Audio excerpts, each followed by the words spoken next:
திருதராஷ்டிரன் பிறந்த கதையில் சத்தியவதியின் வேண்டுகோளுக்கு இணங்கிய வியாசரால் திருதராஷ்டிரன், பாண்டு, விதுரன் ஆகிய 3 குமாரர்கள் பிறந்தார்கள் என்று கூறினீர்கள். சத்தியவதியை வியாசருடைய தாயார் என்று சொன்னீர்கள். சந்தனுராஜன் அந்த சத்தியவதியை 2வது மனைவியாக கொண்டான் என்பீர்கள்.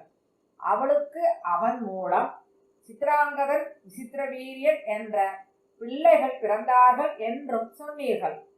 தன் குலத்தில் திருதராஷ்டிரர் போன்றோர் பிறப்பதற்காக பர ஸ்திரீகளோடு கூடி மகிழும்படி வியாசரிடம் சத்தியவதி கூற வேண்டிய காரணம் என்ன?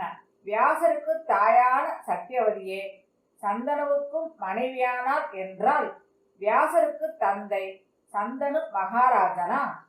அந்த மகாராஜன் வியாசருக்கு தந்தை அல்ல என்றால்